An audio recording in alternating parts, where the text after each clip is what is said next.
Observando aqui a Bíblia, no livro de Lucas, capítulo 22, versículo 31, a palavra de Deus ela diz assim: Disse também o Senhor: Simão, Simão, eis que Satanás vos pediu para vos cirandar como trigo. Mas eu roguei por ti, para que a tua fé não desfaleça, e tu, quando te converteres, confirme teus irmãos. E esse texto, quando nós estávamos aqui observando ele mostra uma situação que Jesus ali junto com Pedro disse para Pedro que Satanás tinha procurado a Pedro para cirandar Pedro. E a forma que ele iria cirandar, Jesus aqui fala que seria como o trigo. E o interessante é que, observando a grandeza da palavra de Deus, nos faz entender o seguinte, que o trigo, para separar do seu grão, ele tem que passar por um processo de sofrimento. É arrancado ali o pé de trigo, ali é batido ele, para que possa separar o grão, né, do trigo, para que o trigo ali possa ter utilidade, para que ele possa servir de alimento, enfim, para todos os fins no qual se usa o trigo. E Jesus falou para Pedro: olha Pedro, Satanás pediu para te cirandar. Só que Jesus aqui não disse que ele iria impedir Satanás de cirandar Pedro, não. Ele diz o seguinte: Pedro, eu roguei por ti, para que tua fé não desfaleça. E quando converteres, confirme teus irmãos.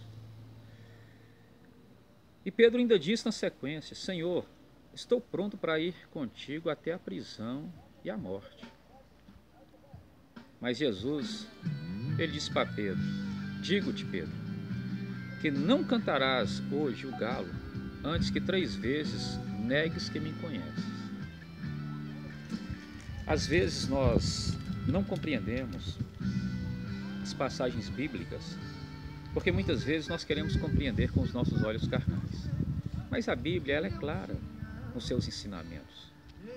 Ela está mostrando para mim, para você, que talvez possa ter acesso a esse vídeo, está nos mostrando o seguinte: Satanás, momento nenhum, Deus, ele impede ele de estar perto do homem, muito pelo contrário. Satanás esteve com Jesus lá no deserto. Satanás foi diante de Deus pedir para tocar em seu servo Jó.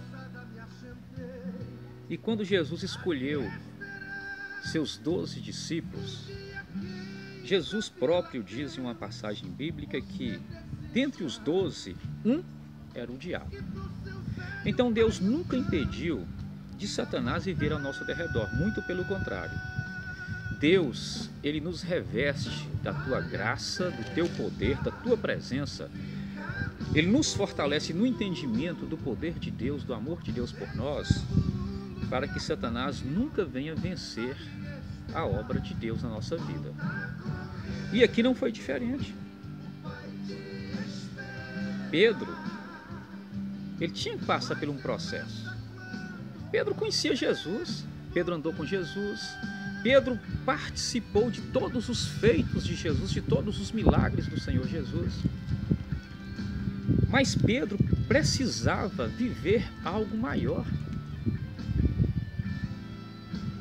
Satanás disse: olha, eu quero cirandar ele igual o trigo. E Pedro foi cirandado. Pedro foi cirandado. Pedro diz aqui: Senhor, eu estou pronto para ir contigo à prisão e à morte. Na hora que Jesus foi preso, que Jesus chegou a ser conduzido, Pedro estava andando no meio da multidão. Pedro foi o único discípulo que seguiu Jesus de longe, assim, não tão longe. Bastou as pessoas disserem: olha, você é um deles, você andou com ele. Eles não disseram assim: olha, se você andou com ele, vou meter você na cruz junto com ele, vou te colocar, pendurar você na cruz. Não, só disse que você é um deles. E Pedro diz: não conheço, eu não. Meu irmão, meu amigo, minha irmã, minha amiga, a caminhada com Jesus Cristo, estar em uma igreja ou em uma denominação evangélica, não importa onde, ou dizer que é um crente, ou dizer que é um cristão, ou que é um servo de Deus, não se deduz em palavras. Às vezes nós dizemos o seguinte: eu sou crente, eu não nego a palavra de Deus. Olha, eu sou um servo do Senhor. Quantas pessoas batem no peito e dizem o seguinte: eu sou um servo do Senhor. Mas quando vem uma luta simples, ele nega Jesus. Vem uma dificuldade, ele nega Jesus. A fé dele é abalada. Vem uma enfermidade, ele nega Jesus. Vem um problema de desemprego, ele duvida do poder de Deus na vida dele. Ele começa a agir pela sua sorte, pela sua razão, pelo seu eu. Ele para de orar, para de jejuar, para de buscar, para de falar da palavra, para de ler a Bíblia, para de examinar as Escrituras. Era necessário Pedro passar por esse processo, por essa luta, por essa prova. Pedro passou por essa prova. Satanás conduziu Pedro àquele processo. Deus permitiu isso, porém, o Senhor Jesus havia rogado para que não desfalecesse a fé nele. Porque era necessário Pedro compreender, através da fé, que ele estava diante do Filho de Deus. Era necessário ele passar por todo aquele processo para ele compreender e testemunhar diante das pessoas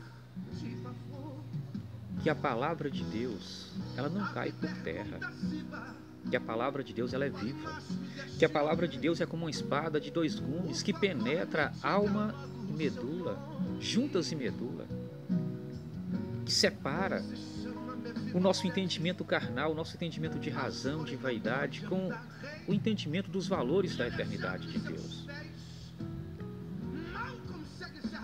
Pedro diz: Senhor, estou pronto para ir à prisão contigo. Quantos estão nas igrejas dizendo: Senhor, estou pronto para falar do teu nome, eu estou pronto para evangelizar, eu estou pronto para lutar pela tua causa, pela tua obra. Quantos dizem isso? De boca, de boca. Mas não abre mão do conforto do lar, não abre mão do trabalho, não abre mão das coisas materiais, porque o coração está firmado na vontade do homem. Agora, o verdadeiro cristão, aquele que está comprometido com a eternidade de Deus, vem provas, vem lutas, vem injustiças, vem enfermidades, sim, mas ele confia no Deus de Israel. Ele confia na graça maravilhosa do poder de Deus. Ele crê na palavra de Deus. Ele luta não com sua força humana, mas ele luta diante do altar de Deus no jejum. Sim, no jejum. Tem casta que só sai com jejum e oração. Ele luta nas orações às 3 horas da manhã. Ele luta na leitura da palavra. Ele passa a compreender melhor o amor de Deus. Ele começa a ver que Jesus Cristo, em todo o seu ministério, tudo o que ele nos ensinou foi o amor.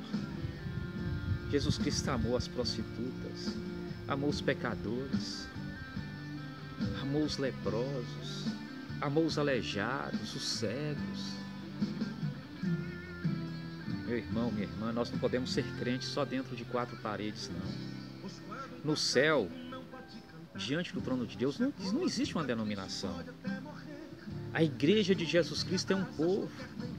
A igreja de Jesus Cristo é um povo convertido.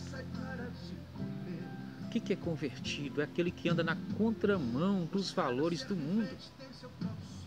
É aquele que examina as Escrituras. É aquele que aprende através da palavra de Deus. Aquele que entende os sinais de Deus. Pedro aqui, ele não entendeu os sinais. Jesus ainda diz para ele: Pedro, não cantará hoje o galo antes que 3 vezes negues que me conheces. Jesus diz: Pedro, você vai negar que me conhece. E Pedro negou que conhece Jesus. Quando Jesus ressuscitou, o anjo apresentou e disse: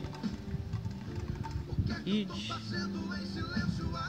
dissei aos meus discípulos, aos meus apóstolos, mas também a Pedro, porque Pedro já estava sendo discriminado. Além dele se autodiscriminar, certamente os irmãos em Cristo já tinham discriminado. Porque o homem é assim.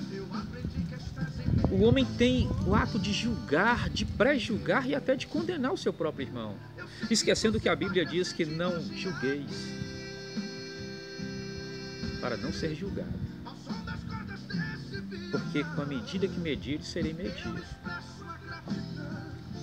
Devemos meditar nessa palavra, devemos perguntar para nós mesmos se nós estamos prontos para ir para a prisão ou para a morte com Jesus Cristo.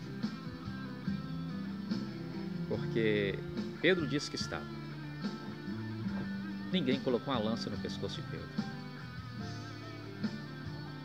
Ninguém ameaçou. Só disse: você é um desses. Ele disse: não conheço. Não sei quem é, nunca vi. Será que você está pronto para amar Jesus? Se você está pronto para amar Jesus, arrebanha as ovelhas dele, cuida da obra dele, zela do amor dele em sua vida e transmita esse amor para as outras pessoas. As lutas, elas têm que vir mesmo, as provas têm que vir, as dificuldades terão que vir na nossa vida, sim, para que possamos ser aprovados por Deus. Nós não podemos desistir das lutas. Nós não podemos olhar para as lutas como um problema, mas temos que olhar que a solução de todos os nossos problemas, de todas as nossas dificuldades, é a presença de Deus em nossas vidas. Que Deus abençoe a minha vida, que Deus abençoe a sua vida com esta palavra.